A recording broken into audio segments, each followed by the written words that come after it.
Takwa itu adalah suatu posisi yang paling mulia. Allah berfirman, "Inna akramakum indallahi atqakum. Inna Allaha alimun khabir." Sesungguhnya orang-orang yang paling mulia di antara kamu di sisi Allah ialah orang-orang yang paling bertakwa.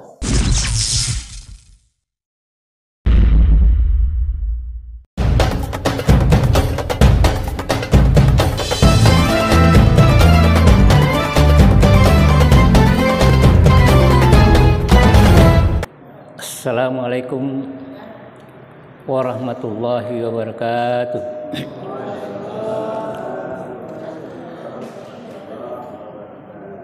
Innal hamdalillah nahmaduhu wa nasta'inuhu wa nastaghfiruh wa na'udzu billahi min syururi anfusina wa min sayyiati a'malina. May yahdihillahu fala mudilla lahu wa may yudlil fala hadiya lahu. Asyhadu an la ilaha illallah wahdahu la syarika lahu wa asyhadu anna Muhammadan abduhu wa rasuluh. Allahumma shalli ala Muhammad wa ala alihi wa ashabihi wa man tabi'ahum bi ihsan ila yaumiddin. Amma ba'd. Hadirin sidang jamaah maghrib rahimakumullah,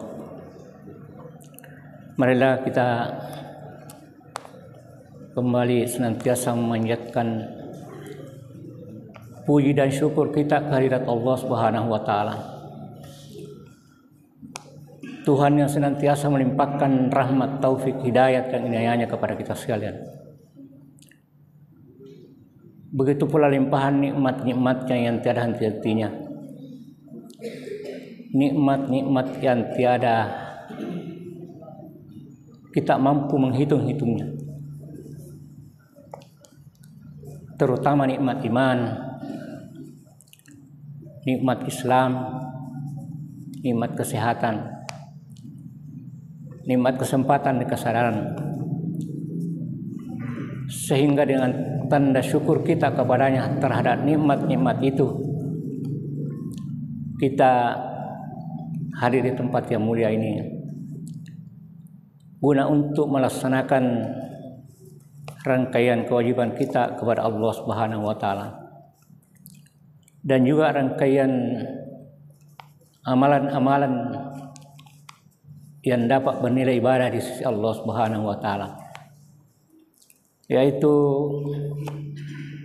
dalam kegiatan rutin kita setiap malam Senin di masjid kita ini, kita mengadakan majelis ilmu untuk kita menambah keilmuan kita, terutama di dalam memahami ajaran Islam sebagai salah satu kewajiban kita sebagai orang muslim.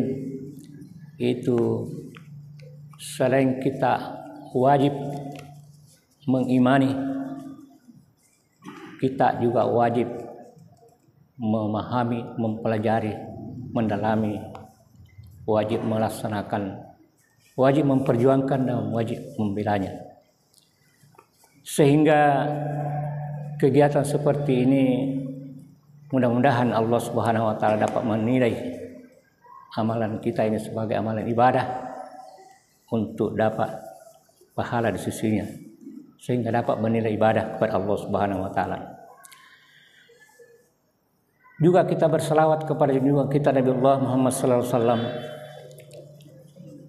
Nabi pembawa rahmatan lil alamin, Nabi utusan Allah yang terakhir,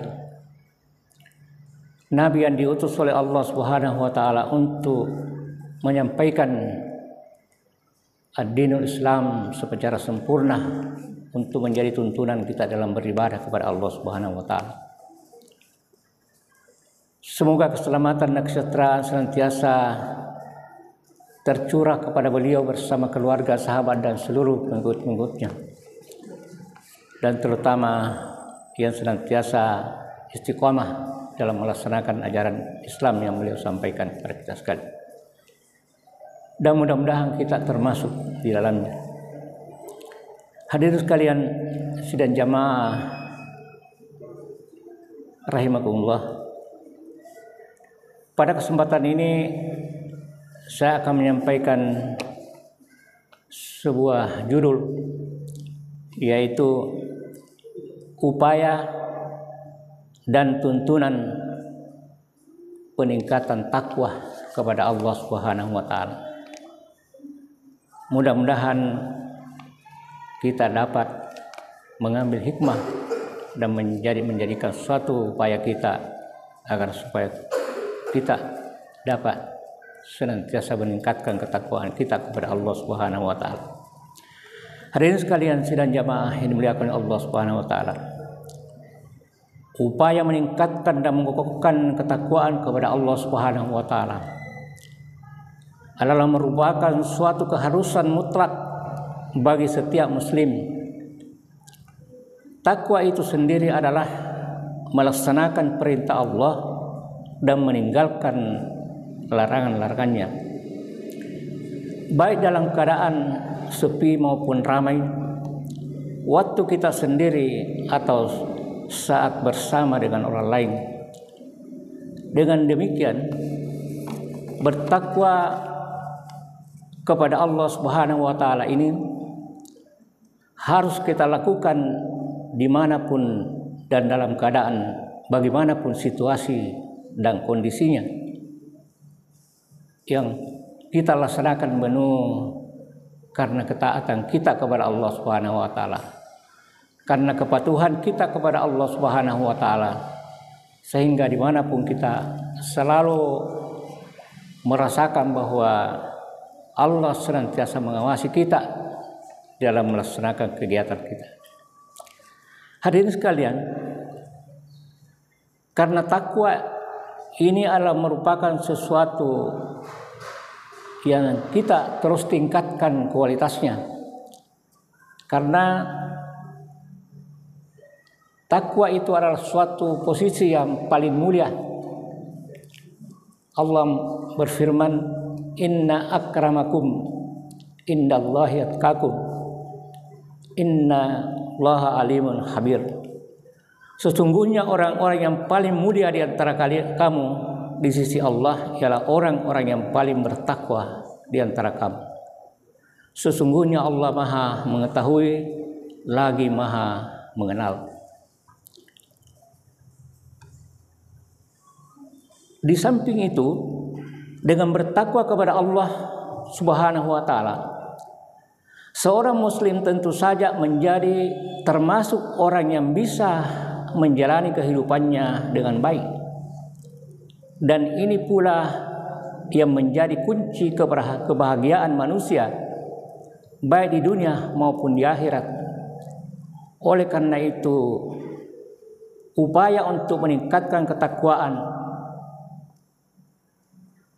meningkatkan diri dan jamaah sekalian agar terus memperkokoh atau meningkatkan ketakwaan kepada Allah Subhanahu wa taala, sebagaimana firman Allah dalam Al-Qur'an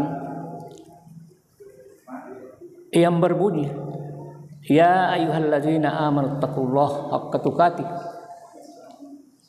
wa la tamutunna illa wa antum muslimun.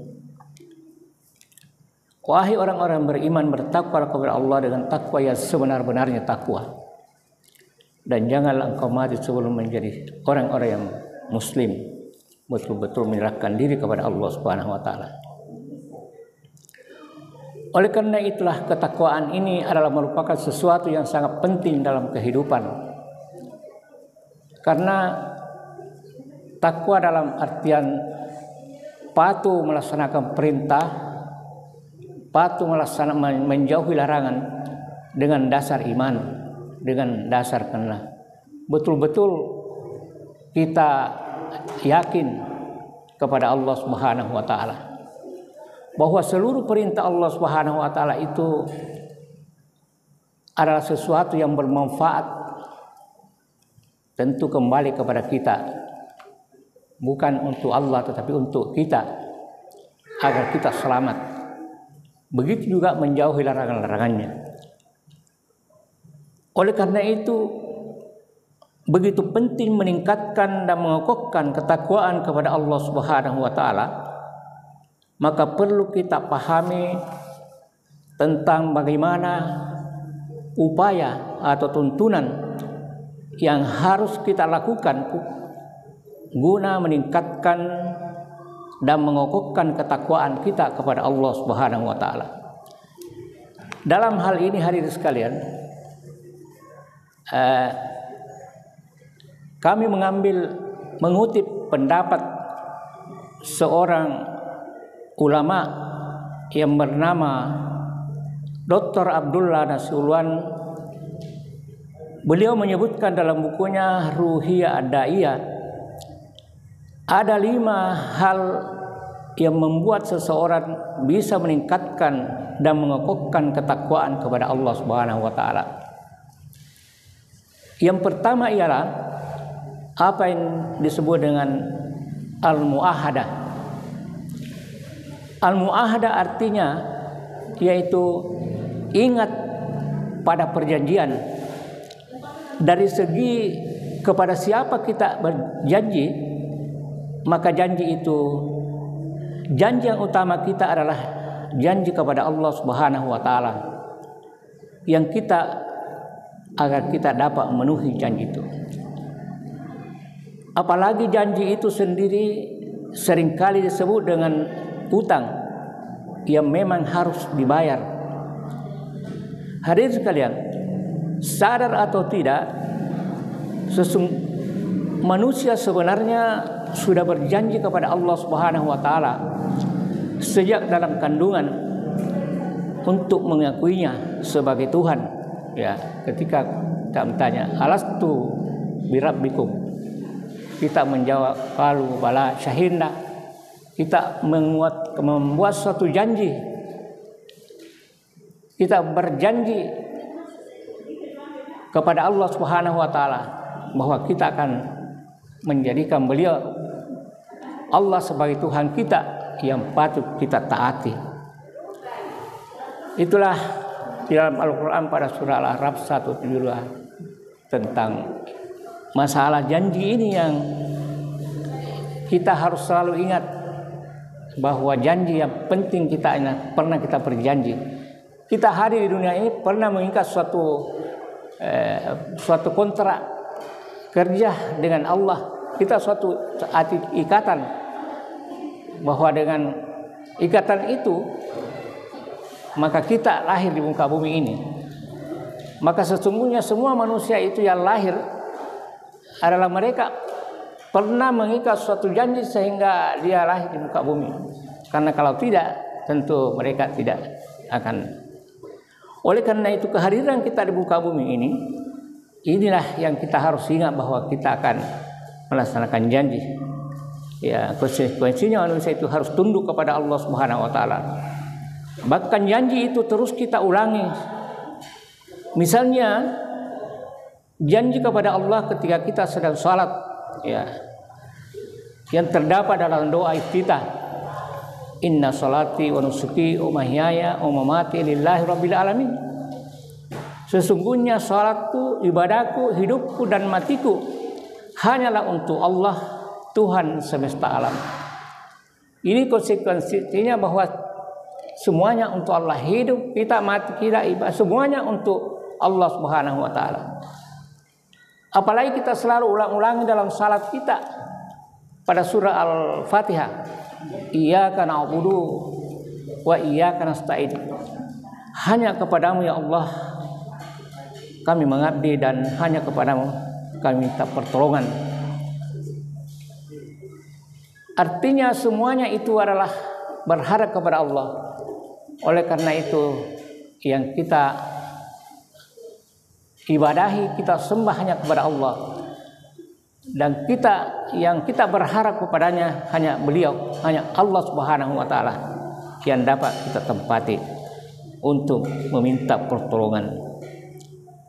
Dengan demikian hadirin sekalian, setiap kita sudah berjanji untuk menjalankan kehidupan ini dengan nilai ibadah Dan Allah Subhanahu wa taala sendiri telah memberikan tugas kita.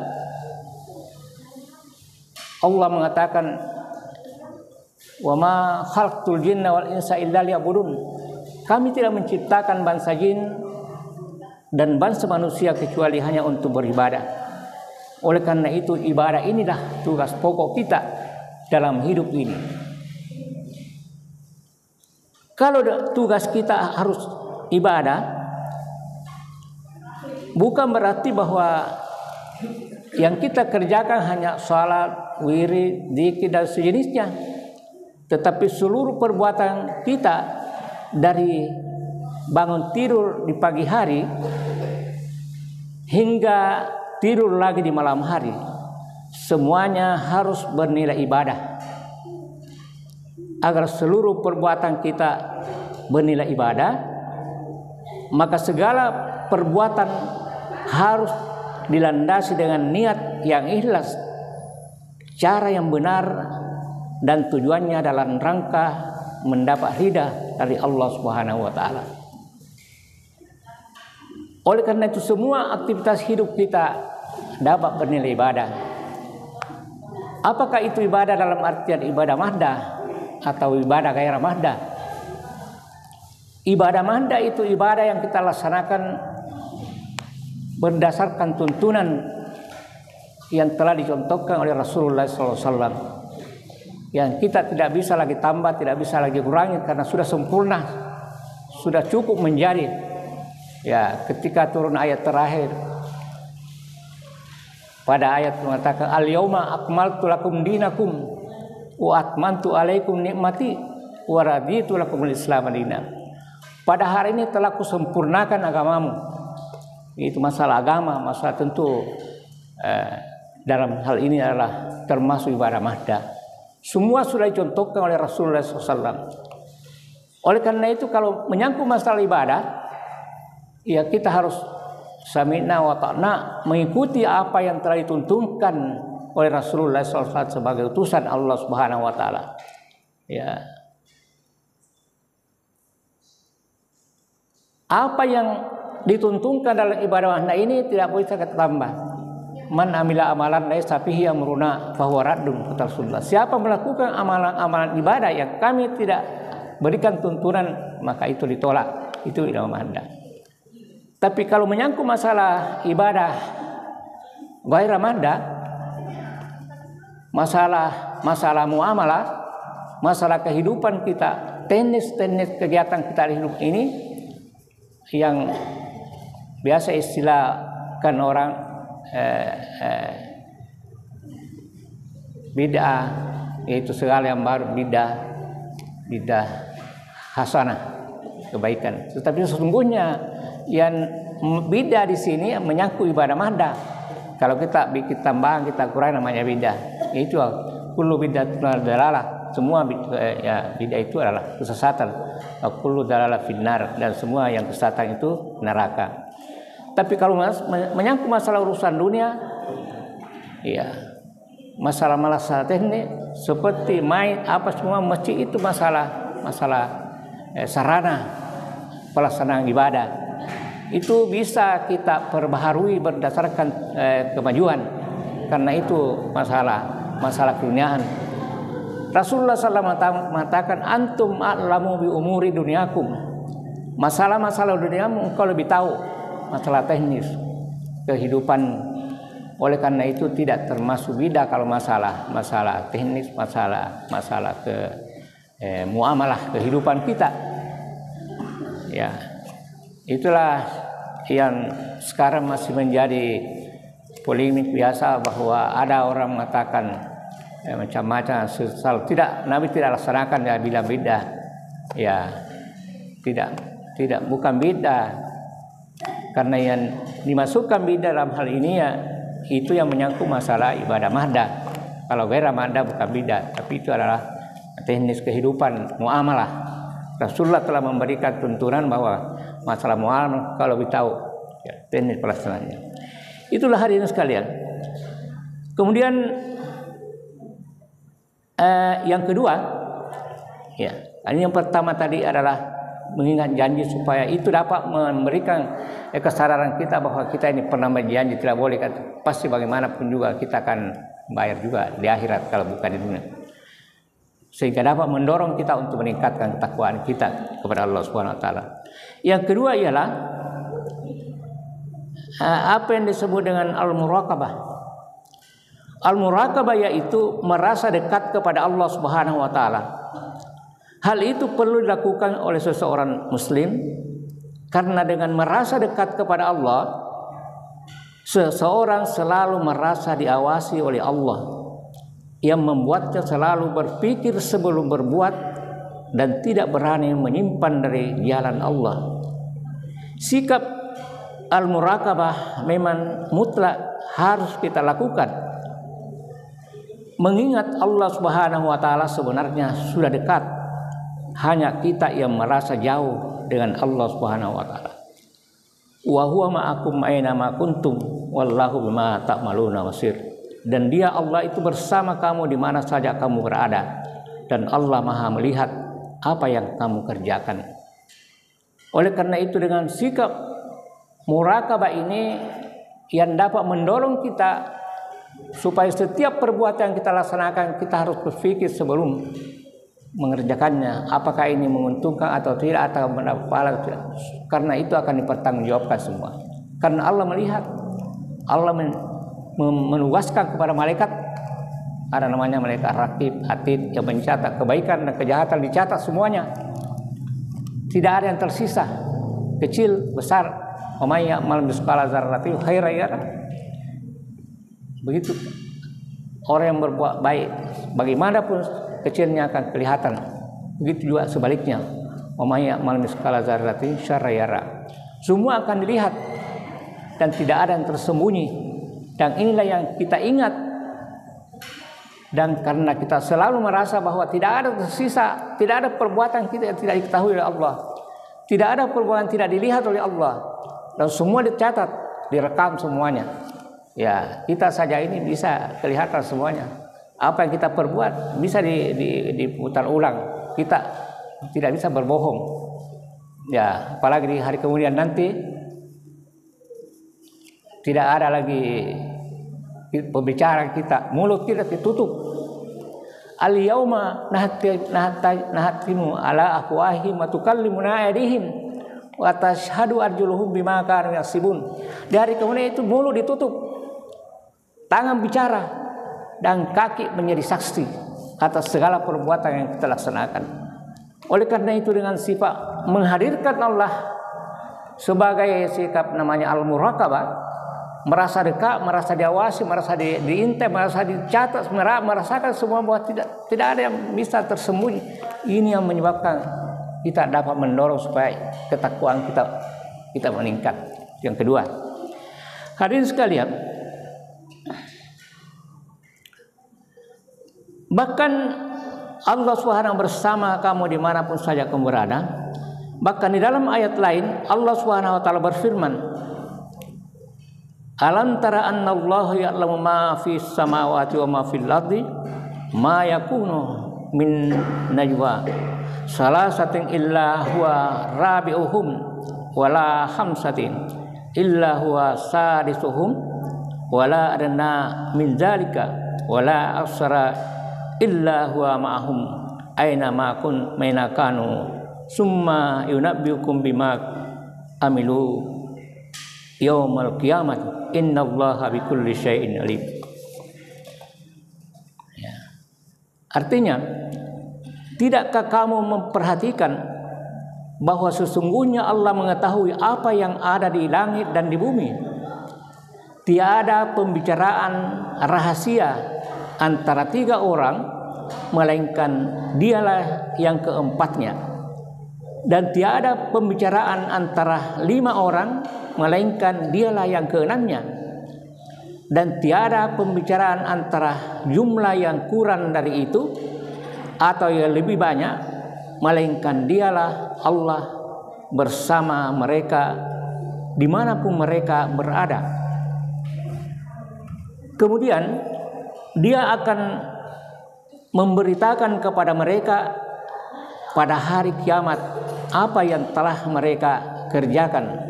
Sesungguhnya Allah Maha mengetahui segala sesuatu. Ya, sekalian. Jadi tidak ada yang tersembunyi. Kita berdua, ada Allah yang ketiga. Yang ketiga ada. Semua dimanapun kita berada, selalu Allah yang menyaksikan. Jadi itu sifat al-muraqabah ini yang perlu kita. Kemudian yang ketiga, ya, sebagai tuntunan upaya kita meningkatkan ketakwaan. Ini yang ketiga ialah menurut beliau apa yang disebut al-muhasabah. Ya. Al-muhasabah atau menghitung-hitung diri, introspeksi diri, yang juga merupakan suatu keharusan bagi setiap muslim. Apalagi kalau setiap amal manusia akan dihisab oleh Allah Subhanahu wa taala. Dan sebelum itu manusia harus menghisab sendiri amal-amalnya agar dia tahu apakah selama ini dia telah lebih banyak beramal yang saleh atau beramal yang salah. Sahabat Nabi Umar bin Khattab pernah mengingatkan hal itu dalam suatu ungkapannya. Hasibu anfusakum qabla an tuhasabu. Hisablah diri kalian sebelum kalian dihisab oleh Allah di akhirat. Oleh karena itu, ada baiknya seorang muslim melakukan muhasabah setiap harinya. Misalnya menjelang tidur, dia perlu renungi perjalanan hidupnya hari itu agar dia meningkatkan kualitas hidupnya pada hari esok. Allah berfirman, Ya ayyuhalladzina amanu taqullaha wal tanzur nafsum ma qaddamat lighadin wattaqullaha innallaha khabirum bima ta'malun. Hai orang-orang yang beriman, bertakwalah kamu kepada Allah dan hendaklah setiap diri memperhatikan apa yang telah diperbuatnya untuk hari esok atau hari akhirat. Dan bertakwalah kepada Allah, sesungguhnya Allah Maha mengetahui apa yang kamu kerjakan. Ya. Jadi kita harus setiap mengadakan suatu, kita menghitung apakah perbuatan kita ini, apa yang kita perbuat itu untuk kepentingan hari esok. Ya, jangan hari ini semua. Tapi memang ada ayat mengatakan wabtaghi bima ta'akallahu darul akhirah wala tansarasibaka minad dunya. Carilah kebahagiaan di akhirat, tetapi jangan juga lupakan kebahagiaanmu di dunia. Karena dunia ini penting, karena di dunia lah ini bisa orang beramal sehingga dapat bernilai ibadah. Apa yang kita cari di dunia ini untuk kepentingan dunia perlu juga dicari kepentingan dunia, tetapi kepentingan dunia supaya apa yang kita kerjakan itu yang dapat bernilai ibadah. Ya. Semua perbuatan yang kita laksanakan ini di dunia ini kita sehat, alhamdulillah, kita gunakan kesehatan kita untuk beribadah. Kita dapat harta, kita gunakan harta kita untuk memberikan, membagi dan sebagainya. Semua ini kita tuntut. Apalagi di hari kemudian itu ada hadis Nabi mengatakan la tazulu kadama ada tidak akan beranjak suatu sebelum ditanya 4 hal, yaitu mulai daripada an arba'in, ya, an umrihi fima afnahu, dari umurnya kemana dihabiskan, wa an ilmihi, dan ilmunya kemana dimanfaatkan, wa an malihi, dan hartanya min aina tatabu, dari mana diperoleh, wa bima anfaqahu, dan kemana dimanfaatkan. Jadi kalau masalah harta dari mana, kemudian ditanya juga kemana. Wa in jismihi, dan dari badannya kemana untuk apa dipergunakan. Semua akan ditanya di hari kemudian. Oleh karena itulah kita harus menghisap apa yang kita perbuat ini supaya kita senantiasa meningkatkan kualitasnya. Dan ini terutama ketakwaan kita, kepatuhan kita kepada Allah Subhanahu wa taala di dalam melaksanakan segala perintahnya dan menjauhi segala larangannya. Itulah yang tahu al-muhasabah. Ya.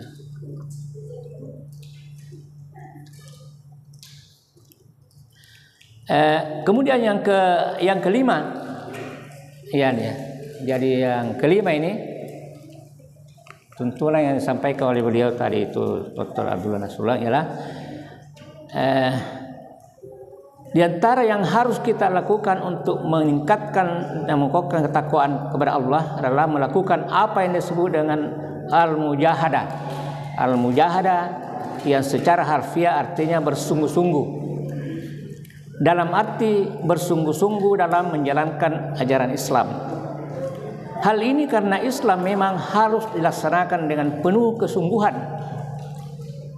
Dan tanpa kesungguhan sangat sulit seseorang bisa melaksanakan ajaran Islam. Salat yang 5 waktu menuntut adanya kesungguhan. Puasa dan infak juga demikian.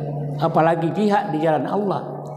Apabila seorang telah memiliki kesungguhan, meskipun nantinya dia akan menghadapi kesulitan dalam beramal, Allah Subhanahu wa taala akan memberikan kemudahan baginya dalam menghadapi kesulitan itu. Karena memang orang yang bertakwa itu akan diberikan jalan keluar, kemudian akan diberikan rezeki tanpa disangka-sangka dari mana. Itu kalau orang yang taat. Tetapi memang memerlukan kesungguhan dan segala kebaikan memang perlu mujahadah, ada kesungguhan, ada latihan. Memang awalnya susah, berat, tetapi kalau kita sudah membiasakan diri, itu lama-lama akan rasanya ringan kalau sudah terbiasa. Ya, bangun subuh saya susah sekali kalau tidak ada kesungguhan. Tapi kita harus, bagaimana kita berjuang, kita berjihad. Ya, kalau perlu kita continue, kita laksanakan. Ada suatu ungkapan bahwa membuat suatu jihad itu dia ulang-ulangi 40. Jadi 40 hari kita bangun saat subuh, berlatih sepanjang 40 hari kita tidak itu baru bisa kita lancar berikutnya. Kalau baru 1, 2, 3 kali ya bisa tertiru lagi. Tapi kita upayakan berjihad untuk bisa bagaimana bisa 40 kali. Segala kebaikan ya itulah barangkali. Begitu juga kita bangun salat malam kalau tidak dilatih, ya kita ambil langkah 40 kali. Kita berbuat 40 kali. Segala kebaikan itu menurut Dr. Rasi Hashim dalam ceramahnya biasa letakkan bahwa semua kebaikan kita itu harus dilatih sebanyak 40 kali. Ya, 40 kali itu. Itu namanya jihad, berjihad, bersungguh-sungguh di dalam melaksanakan ajaran Islam ini. Tidak ada yang bisa berhasil kita laksanakan tanpa kesungguhan. Menjada fakad wajada. Siapa bersungguh-sungguh dia dapat. Ya, orang jahat saja kalau sungguh-sungguh menjalankan kejahatannya dia bisa dapat. Karena mereka bersungguh-sungguh sekalipun yang tidak baik, walaupun yang kejahatan, tetapi ada kesungguhan mereka mengerjakan pekerjaannya. Dan memang semua pekerjaan tanpa dengan kesungguhan, ya kita harus berbuat yang terbaik. Ajaran Islam itu yang ketiga itu namanya ihsan, berbuat yang terbaik. Ya karena Islam ini mulai daripada akarnya itu iman kita yang rukunnya 6, kemudian bangunannya adalah Islam dibangun dalam 5, syahadat, salat, puasa, zakat dan haji. Kemudian ihsan, menyembah Allah seakan-akan kita melihat, ya antabullah ka'annaka tarahu fa in lakum fa in lam takun tarahu fa innahu yaraka. Semua menyembah Allah seakan-akan melihat, tetapi kalau kita tidak bisa melihat karena memang tidak bisa dilihat, yakinlah bahwa Dia melihat kamu. Itu ihsan dan berbuat yang terbaik. Jadi segala perbuatan kita harus merancang supaya itulah yang terbaik. Jangan kita selalu yang berada pada yang bukan yang terbaik. Ya, misalnya kita salat berjamaah, usahakan supaya barisan pertama itu yang terbaik. Ya, jangan kita selalu di belakang. Lalu usahakan jangan masbuk, itu usaha. Kita namanya berjuang, ada kesungguhan. Ya, kalau kesungguhan betul-betul kita laksanakan dengan baik, ya itulah segala sesuatu ada keringanan karena dengan kesungguhan itu. Oleh karena itu kesungguhan inilah yang merupakan jihad. Jihad itu tidak selamanya yang orang prasangka bahwa jihad itu harus ya dalam bentuk pemberontakan, tapi jihad artinya kesungguhan, bersungguh-sungguh. Jadi siapa yang bersungguh-sungguh dia akan dapat apa yang kita laksanakan hasil yang terbaik, sehingga kita betul-betul dan meningkatkan kualitas kita. Kita berupaya supaya takwa kita meningkat, karena memang kita diperintahkan taqullaha haqqa tuqatih wala tamutunna, jangan kau mati sebelum menjadi orang-orang betul-betul beriman. Mudah-mudahan apa yang kami sampaikan ini dapat menjadi motivasi khususnya kepada kami sendiri. Mohon maaf atas segala kekurangan. Kami akhiri hadanallahu wa iyyakum ajmain. Wassalamualaikum warahmatullahi wabarakatuh.